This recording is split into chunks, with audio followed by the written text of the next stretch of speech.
Hello everybody, it's Obley here, and today I wanted to bring you a short video on how to optimize your Pillar of Frost usage. So I wanted to go over the basics of using Pillar of Frost, what's affected by it, Killing Machine as well, because Killing Machine really heavily plays into Pillar of Frost and a cool rotation about that, then some added tidbits about Killing Machine as well. So I'm going to start the first half of the guide off with the basics, and then if you're a bit more of an advanced player, we will move to the second half of the video. You can just skip straight there, where you'll get just some advanced tips on how to fully maximize, min-max your DPS within that window. But if you would like to join me, we'll hop right into that guide now. Okay, so first things first, what is Pillar of Frost? Now, Pillar of Frost is a strength steroid that you get as Frost DK, where it increases your strength by 30%.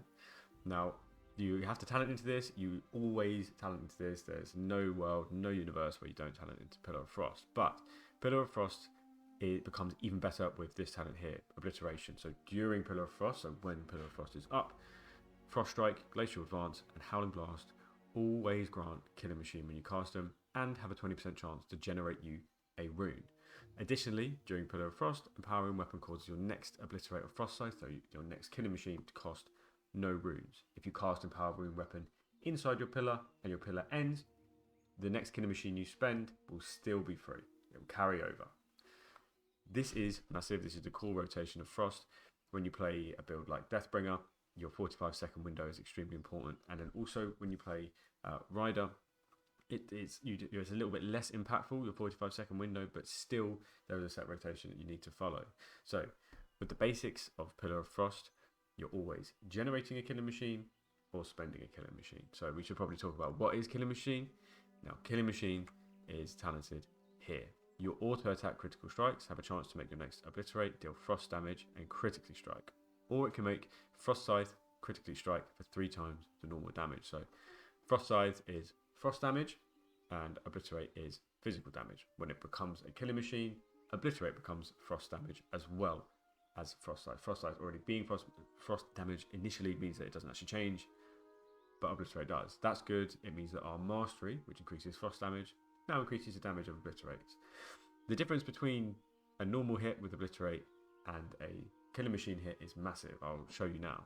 When we hit with Obliterate, we do 263k damage. Now, when you hit with a Killing Machine, you do about 1.4 mil. So you're adding 1 million onto that global. It's very good. Now, Killing Machine can stack up to 2 times, and you go this talent called Killing Streak, which allows you to consume both of those Killing Machine procs. Now, it only does a tiny bit more damage. So if you have a look, 2 stacks, 1.7 mil, 1 stack, 1.6. So you're literally only adding about 100k on when you consume 2 instead. Now, this is okay, but it does mean that you're not really looking for that second proc anymore. You want just 1, which means that your basic rotation is just spending Killing Machine as soon as you get them, because you're not that fast if it goes to 2. The way that Killing Streak is a benefit for us is that a lot of other things in our kit will proc us to 2, and by spending those 2, you get the added benefit of a bit of haste and a tiny bit of damage, which means that it's a small consolation prize for actually getting 2 procs, and then still being able to continue your normal rotation without having to machine gun Killing Machines out. You kind of still do machine gun Killing Machines, and what that means is just churn them out, so 1 by 1 by 1 by 1. But having it stacked to 2 and being able to consume both of those for a little added benefit is not too bad. Now, this is where Pillar of Frost becomes really, really good, because Pillar of Frost with the Obliteration talent that we went over just before means that you can generate Killing Machines very, very quickly. On demand means that you can churn out a lot more of these high-hitting globals, and you want to base the spec around maximizing the damage in your pillar. This makes Pillar of Frost a very important cooldown for us, because it changes our rotation, which kind of separates it from the rest. It enables these very hard-hitting globals to be cast on demand. So if your auto attacks fall short during Pillar of Frost, you can do either Frost Strike, Glacial Advance, Howling Blast to give yourself a Killing Machine and continue on. You can also cast Empowering Weapon. Because Empowering Weapon, if you didn't know, that is this talent here. You basically suck a soul off of a target, so I'll show you what that looks like. You suck the soul, and as soon as the soul reaches you, you gain a stack of Killing Machine. So you can start off your pillar windows with a charge of Empowering Weapon, so you can start this chain reaction of having a Killing Machine and spending some runic power to get another one, etc., and just bounce back and forth like that. If you get really lucky and you have loads of killing machine procs because your auto attacks are critting, or you're generating them in a different way, then you can just churn these out constantly, one by one, until you can't even touch Obliterate anymore. You are encouraged to weave your abilities together, but a key element to Pillar of Frost is that it's also giving you 30% strength. Everything is more empowered. So you want to do as many of the hardest hitting things that you can in that ability at once. So weaving kind of takes a bit of a back foot during your pillar windows, where you want to be spending these high value globals instead. Once you leave the pillar window, then weaving your runic power spenders and your rune spenders together is a little bit more important. So what does it actually look like to be in a pillar window? Well, if I cast pillar on its own, nothing happens. But as soon as I cast Frost Strike, I instantly gain a killing machine proc, and I'll spend it. My auto attack crit there, so I got another one. Auto attack crit, so I got another one. Now I have Rhyme, so I can cast Rhyme to get myself a killing machine proc, and I can just keep spending them. Maybe do some Frost Strikes, Rhymes to get myself more killing machine procs before pillar ends. Once pillar is finished, Frost Strike and Glacial Advance and Rhyme will no longer give me killing machine procs. Empowering Weapon, we did touch up on that a little bit, is such a strong enabling ability that you do want to make sure you have as many charges of these as possible in your burst window, so you can make sure that in these windows you're actually pressing buttons. You don't want to go into a pillar window with no charges available and all of a sudden you can't cast your killing machine procs. You're sat there like a lemon for about 5 seconds until your runes recharge. Because the added benefit of Empowering Weapon is it makes consuming killing machine free. And because of that, you want to cast as many Empowering Weapons in your pillar windows as possible. A good general rule is that if you don't have anything that you can press, the only thing you can press is a naked Obliterate with no killing machine attached. There's no Frost Strike you can press, there's no Rhyme that you can press, because you never ever cast Howling Blast without a Rhyme attached to it. Now I'll show you the damage of Howling Blast, 51k. Now let's try and get a Rhyme proc. There we go, got a Rhyme proc. 1.5 mil on that one. Crazy damage, crazy priority damage, especially when you're playing Deathbringer. Very high priority damage of Rhyme. So if you can't press Rhyme and you can't press Frost Strike, that would be a good time to press Empowering Weapon, because then you don't have to cast an Obliterate that does 200k, you can cast an Obliterate that does 1.5 mil.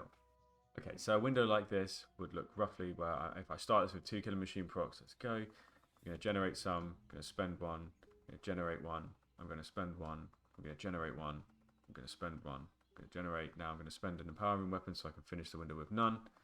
You do end up overcapping, but it's very good rune economy to spend your Empowering Weapons inside so that you have some resources outside. But also the difference between spending an Empowering Weapon inside your pillar versus outside is just the guaranteed killing machine procs that are buffed by pillar, as opposed to having one outside when realistically you're going to get Empowering Weapon back very quickly, because you do get the cast reduced by casting Rhyme, which is just very normal in your normal playstyle. So realistically, spending all of them in your pillar means that you have as many empowered killing machine procs, as many of the strongest killing machine procs you possibly can have outside. Now, if you keep double stacking and you're at 2 stacks, naturally you wouldn't press Empowering Weapon because you wouldn't be getting a killing machine proc. You would just get the free benefit and the runic power from it. Now, I should touch up on this.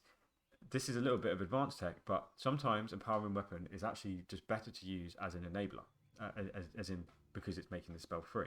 If you're sat on 2 killing machine procs and you can't even spend those procs in your burst window, it might be in your best interest to cast one of these if you know you have a charge coming back quite quickly, so that you can at least get this double stack out before your burst ends, before all your damage ends, because the damage that once all of your burst is finished is obviously nowhere near as good as just on your own with nothing buffing you. A question you might be thinking is, okay, so what's the point of even casting Empowering Weapon in my pillar window if I can generate so many? And it's because you want to double stack at the start. Essentially, at the start of your pillar windows, you want to line up this buff called Bone Grinder. So I track it here. Essentially, when you stack Bone Grinder up to 5, you do this by consuming Killer Machine procs. You see I consumed that, it went to 3. If I consume up to 5, I get this buff, which is 20% increased frost damage. And now, as we touched on earlier, frost damage is very, very important. Frost damage, Obliterate becomes frost damage, so Obliterate is now empowered by 20%. So you want to fetch for this buff as early as possible in your burst window to make sure that the rest of your pillar window has 20% frost damage attached to it. So how do you open and make sure you always have this 5 stack of Bone Grinder in your pillar window?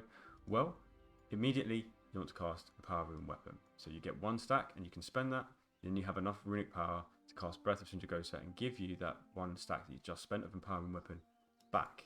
But when you do cast Breath, you're also going to be casting Pillar and Reaper's Mark.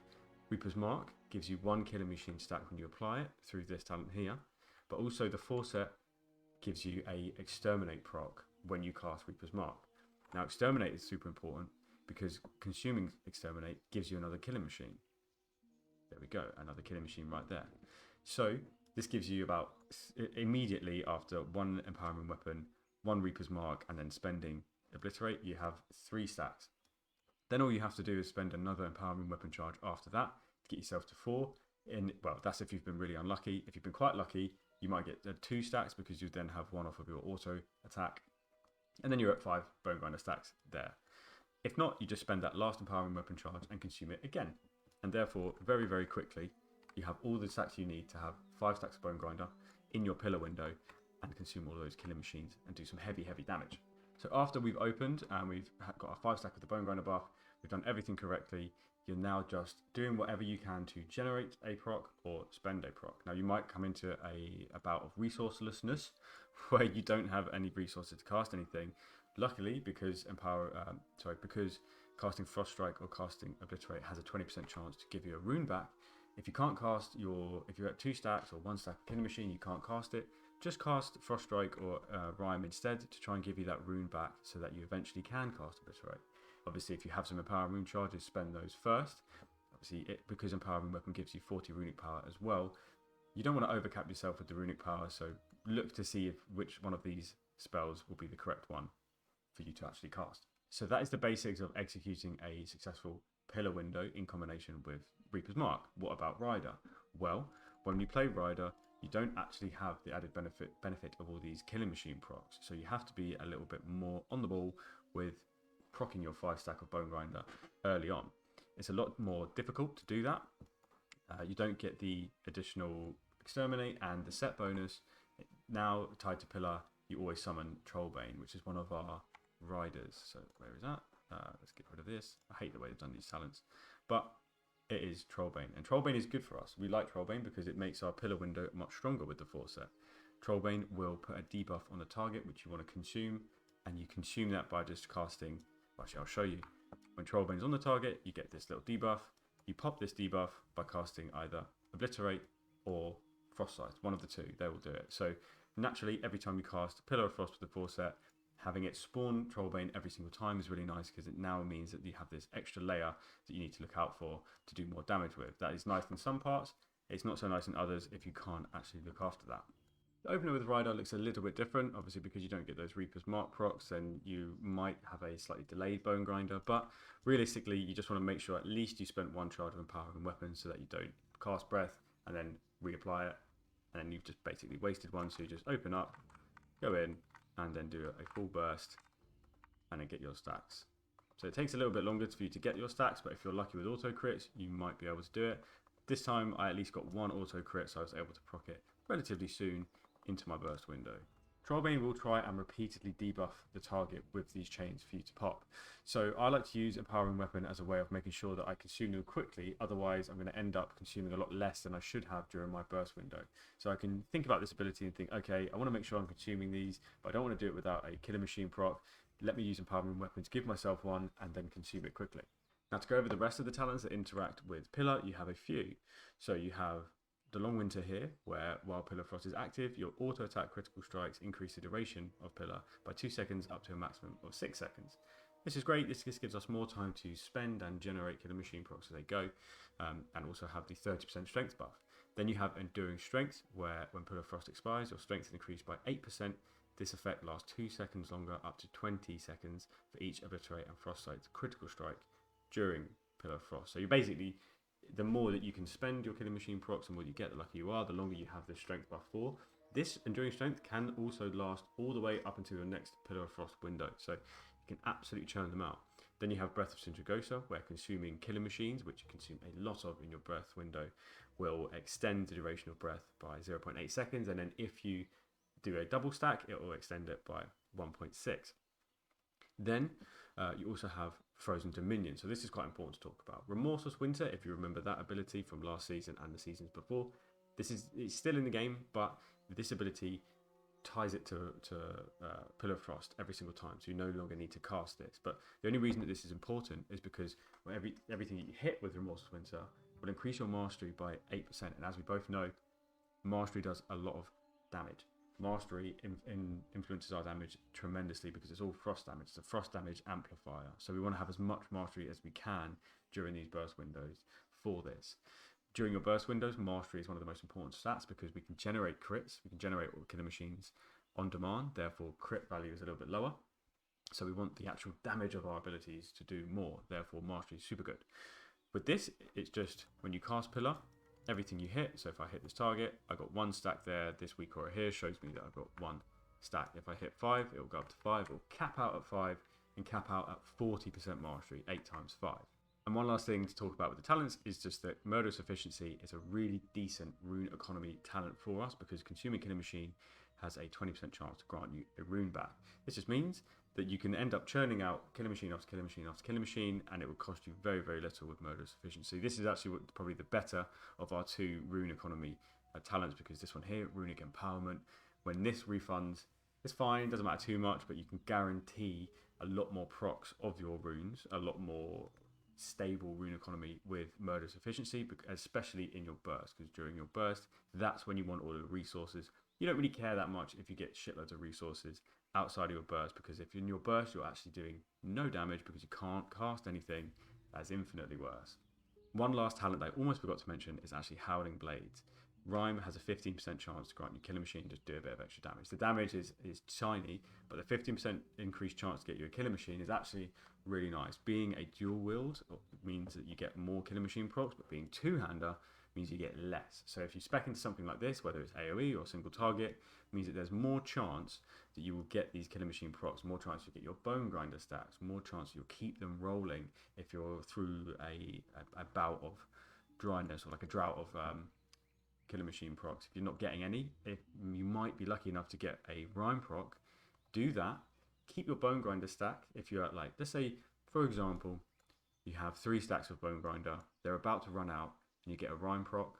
You can then cast that Rhyme proc and chance Killer Machine off of it. Then you can, if you get one, you can then spend it, and then all of a sudden, the Bone Grinder stacks are now at 4, and you don't have to restart all the way from 0, which is really nice. Okay, so that is pretty much the basics of Pillar of Frost covered. Now, first, a couple of advanced tips. I mean, I just want to share with you some of the things that I do in my gameplay day-to-day, try and maximize my Pillar windows. So when I'm looking at Pillar and I'm looking at Bone Grinder, if I have them both procced, I really want to try and cast a Powering Weapon as much as possible, especially if I'm about to exit Bone Grinder. So it's very likely that Pillar will be available, but Bone Grinder will be rolling off soon. I want to look at my resources to see what I can do in this last, if it's the very last global of Bone Grinder, maybe I want to proc this so I can get one more Killer Machine off while Bone Grinder is active to make sure that that Killer Machine does 20% more damage. Because if I may be delayed by one global to make sure I'm not going to overcut Runic Power or to try and spend a Rhyme proc, by doing that, I might miss out on that 20% increased damage to one of my hardest hitting globals. Exterminate is also very important to track because you want Exterminate to fall in your Bone Grinder window too. So I feel like it's a very good idea to actually track the timer of Exterminate so you can see whether or not you're actually going to get these off in your Bone Grinder window so that they are 20% buff. So if I just hit this mob and then do the Exterminate. So you saw there we had 1.9 mil with one side, then we had 700k with the other one. So that's a pretty decent amount of damage, 2.6 mil with just that one Exterminate. This is Shadow Frost damage, so we really want this to be increased by 20% with the Frost damage buff. Shadow Frost damage basically means that it can be buffed by Frost or anything that buffs Shadow as well. It's also worth noting that with the 4 set, you actually increase the amount of stacks that Reaper's Mark can get by 15, meaning that it's a little bit easier of a window to work with to make sure that it always pops in Bone Grinder and inside Pillar at the same time. But also you get a 10% increased critical strike chance when Reaper's Mark explodes, so obviously you always line up Pillar and Reaper's Mark together. Now it's also worth mentioning that while we're speaking about it, that you always line up your Pillar windows with Breath. Pillar is extremely strong on its own. Your 45-second burst is very good. Breath is not that strong if you don't pair it with anything else, and therefore you never want to miss a cast of Pillar of Frost, especially in keys. You want to cast this as many times as possible. Every time you miss a cast of Pillar, that is a tremendous amount of damage overall that you will be missing out on. You obviously want to save your cooldowns for big packs when they're coming up, but also be smart. If you can get off a additional Pillar of Frost cast, but it means that the next pack, you now have to do your burst midway through the pack as opposed to at the start. That's at least 2 casts of Pillar that you're doing rather than just the 1, because you're holding to do it at the start. Because either way, that damage is still coming out. You're still going to be doing that damage. You're not going to be doing more damage just because you did it at the start of a pack when you're going from pack to pack to pack in a Mythic Plus, if that makes sense. It's also worth mentioning that Deathbringer brings a double on use type of playstyle where if you do have 2 on use trinkets, you can actually use them and do very well because your 4 to 5 second burst windows are so strong. You can line them up really, really nicely. You could probably even take out House Cards and put in like an Araz Forge and just use whichever trinket comes back with your every 4 to 5 seconds with your windows. But when you play Rider, you would want more of a 1 on use, 1 passive type of build. I have to talk about this as well. It's my auto attack swing timer. I find a swing timer actually very helpful because this just tracks my auto swings, which means that if I'm very close to the auto swing finishing, I might be getting a killing machine. So if I'm thinking about pressing Empowering Weapon, if I'm very close to the end, it might be helpful for me to just stick it out, do the auto swing first and get a killing machine off of that, just chance it, maybe I will, rather than spend Empowering Weapon straight away as soon as I'm thinking, oh shit, I don't have one, I need to spend one, because then I might overcap, I might get 2 stacks, I might be on 1 stack and go to 2 by accident. It's overall, if I'm very low on resources, like now for example, I don't want to spend this one in case I get a killing machine proc. If I don't get a killing machine proc, it's fine, I'll just spend it afterwards, but it would be better for me to wait until the swing is done and then spend my Obliterate, then to spend my Obliterate first, naked, wait for the swing, get a killing machine proc, and now I can't cast it afterwards. My last tip is use Empowering Weapon aggressively. If Empowering Weapon and then consuming the killing machine after casting that will allow you to get a 5 stack of Bone Grinder, or will make sure that you can actually continue pressing buttons in your burst by doing that, definitely do. For me, there's been more scenarios where I've had 2 stacks of killing machine, but no runes to spend them, but I have had a stack of Empowering Weapon where I've thought, okay, it's more beneficial for me to just do this Empowering Weapon and overcap my killing machine proc so that I can actually press buttons in my burst to do damage, because if you get stuck where you have no runes, no resources to do anything inside your burst window, you're going to do no damage. If you're pressing no buttons, doing no globals, you're going to be doing no damage. So in that case, Empowering Weapon becomes more just like your next ability is free type of shit, and in that case, that's still very beneficial. There's been more times where I've been able to do that and continue and do a fat burst than there has been where I've just been conservative of my Empowering Weapon charge, trying to wait for the perfect time to cast it, and that time never really come, or when it does, it's just a wet noodle, it's not buffed by anything, Pillar's now fallen off, it's just not worth pressing. Also think about any buffs that might be leaving. If you have 1 stack of killing machine and you're far away from a mob, you might be able to just at range Empowering Weapon to give yourself another stack of killing machines so that your first one doesn't actually fall off, and then this time when you actually go to the mob, you have a double stack that you can spend, which does slightly more damage and shoots out 2 Glacial Advances, because Glacial Advance is good, does a little bit of damage, 400k, and that comes from Arctic Assault, so consuming killing machine deals or fires out a Glacial Advance at 60% effectiveness, but when you do the killing streak 2 times consumption, it will send out 2, which is really good. And just to further reiterate, when it's AoE, it is the same thing. In AoE, all the same principles apply that you would apply to Obliterate, you apply to Frost Scythe. Now, when do you actually switch to consuming killing machine with Frost Scythe? Well, this is at 2 targets if you have Remorseless Winter rolling, and as we both know, Remorseless Winter comes from Pillar of Frost through this talent that we discussed earlier. So, during your Pillar windows, if you have 2 targets, it's more beneficial for you to cast Frost Scythe. If I show you here, Pillar of Frost is up, Frost Scythe did 900k, and Obliterate did 1.7. So if that had hit another target, it would have done 1.8 mil versus Obliterate doing 1.7. So very, very minor gain, but on 2 targets, it is worth it. Obviously, when you go to 3 targets, it's a clear winner. It's Frost Scythe every single time. Okay, guys, so that about wraps up my how to maximize your Pillar of Frost window with some extra information on Killing Streak and on Empowering Weapon as well. If this video was helpful, leave a like and subscribe for more DK guides, DK content, everything DK. I am your man. If you want any coaching, then visit me at Metafight or send me a DM on Discord. If you're interested in my UI, if you're a Twitch subscriber, it's available to you for free. But everybody, thank you so much for watching, and I will see you in the next video. Cheers. Bye.